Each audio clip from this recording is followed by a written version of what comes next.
Hello दोस्तों, आप सभी का स्वागत है आपका अपना क्लास एसएस क्लास 2.0 में। तो फ्रेंड्स, आज हम लोग देखेंगे क्लास 10th हिंदी का चैप्टर 5 नगरी लिपि। इसका पार्ट 1 कवर कराया जा चुका है। आज इसका पार्ट 2 कवर करेंगे। तो चलिए बिना टाइम वेस्ट किए हुए क्लास को शुरू करते हैं। क्वेश्चन नंबर 18, गुणाकर मूले ने विभिन्न विषयों पर कितने निबंध लिखे हैं? ऑप्शन ए 1500 से अधिक, ऑप्शन बी 2500 से अधिक, ऑप्शन सी 3500 से अधिक, ऑप्शन डी 4500 से अधिक। तो इन्होंने 2500 से अधिक विभिन्न विषयों पर निबंध लिखे हैं। ऑप्शन बी मोस्ट वीवीआई है, यह प्रीवियस ईयर क्वेश्चन में आया हुआ प्रश्न है। आगे चलते हैं। क्वेश्चन नंबर 19 पे आते हैं। भारतीय लिपियों की कहानी किनकी प्रसिद्ध रचना है? ऑप्शन ए गुणाकर मूले की, ऑप्शन बी नलिन विलोचन शर्मा की, ऑप्शन सी महादेवी वर्मा की, ऑप्शन डी सुमित्रा नंदन पंत की। तो इसका सही जवाब होगा ऑप्शन ए गुणाकर मूले की। आगे चलते हैं। क्वेश्चन नंबर 20 पे आते हैं। इस्लामी शासक का आरंभ काल क्या है? बताइए, इस्लामी शासक का आरंभ काल क्या है? ऑप्शन ए 12वीं सदी, ऑप्शन बी 13वीं सदी, ऑप्शन सी 14वीं सदी, ऑप्शन डी 15वीं सदी। तो इनका आरंभ का शासनकाल 12वीं सदी है। ठीक है ना, ऑप्शन ए। आगे चलते हैं। क्वेश्चन नंबर 21, गुणाकर मूले की मृत्यु कब हुई? गुणाकर मूले की मृत्यु कब होती है? ऑप्शन ए 1995 में, ऑप्शन बी 1999 में, ऑप्शन सी 2005 में, ऑप्शन डी 2009 में। तो इनकी मृत्यु 2009 में होती है, ऑप्शन डी। आगे बढ़ते हैं। क्वेश्चन नंबर 22 पे आते हैं। किस शासक ने अपने सिक्के पर राम सीता की आकृति और नगरी लिपि में रामसिंह शब्द अंकित करवाए थे? Option A Shershah Suri, option B Harihar, option C Akbar, option D Chandragupta द्वितीय।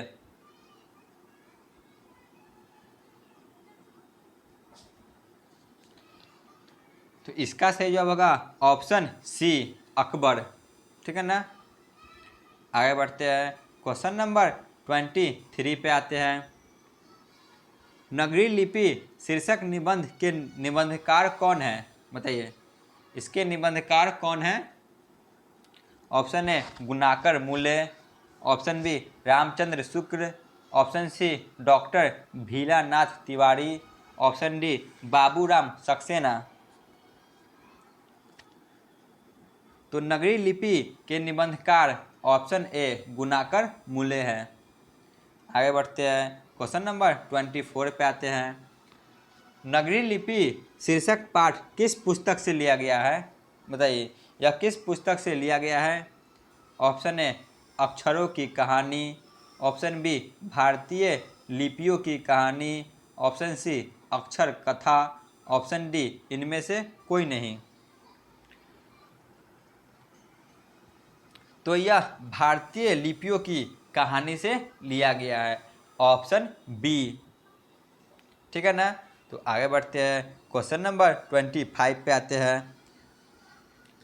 मराठी भाषा की लिपि कौन सी है? बताइए, मराठी भाषा की लिपि कौन सी है?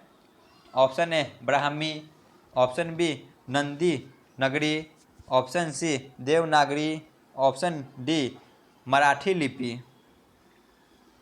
बताइए क्या होगा?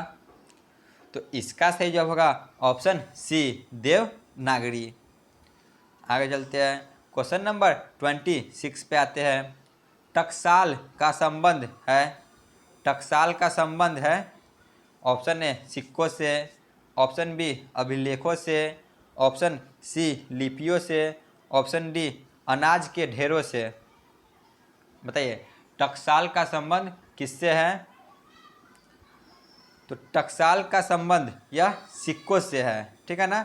सिक्का का नाम टकसाल भी है।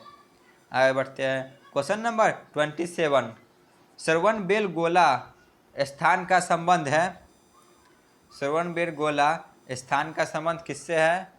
ऑप्शन ए जैन धर्म से, ऑप्शन बी बौद्ध धर्म से, ऑप्शन सी सिख धर्म से, ऑप्शन डी वैष्णव धर्म से। तो इसका संबंध जैन धर्म से है, ऑप्शन ए।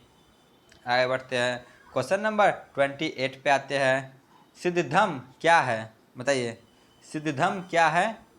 ऑप्शन ए मंत्र है, ऑप्शन बी सिद्ध योगी है, ऑप्शन सी साधु है, ऑप्शन डी एक प्रकार की लिपि है। सो सिद्धधम्म एक प्रकार की लिपि है, ऑप्शन डी। आगे चलते हैं। क्वेश्चन नंबर 29 पे आते हैं। किसे देवनागरी की संज्ञा दी गई है? बताइए, किसे देवनागरी की संज्ञा दी गई है?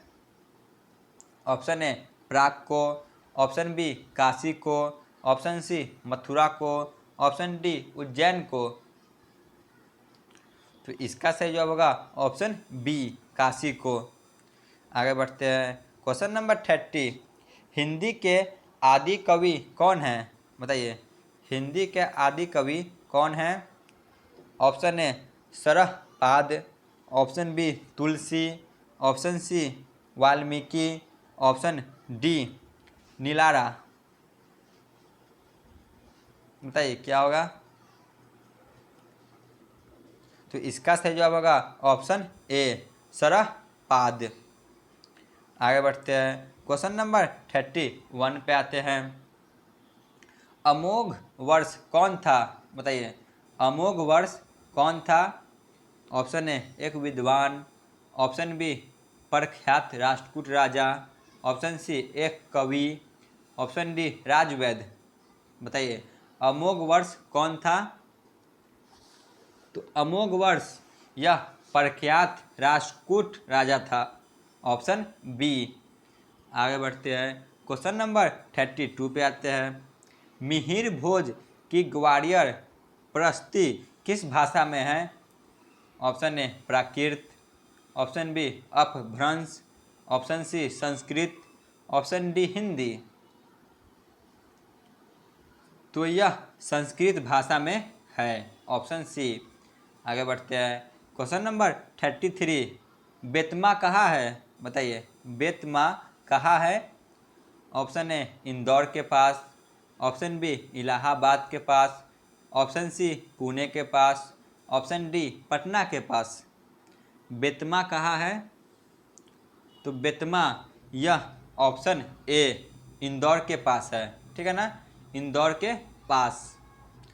आगे बढ़ते हैं। क्वेश्चन नंबर 34 पे आते हैं। दक्षिण भारत के पांड्य प्रदेश से किस राजा के पलियम त्रामपत्र मिले हैं? Option A Mahendrapal, option B Raja Varaguna, option C Raja Bhoj, option D Shriganga Raja. तो इसका सही जवाब होगा ऑप्शन बी राजा वरगुण, ठीक है ना। तो आज का क्लास यहीं पे ख़त्म होता है। आप लोग चैनल पे नए हो तो अवश्य चैनल को सब्सक्राइब कर लें। धन्यवाद।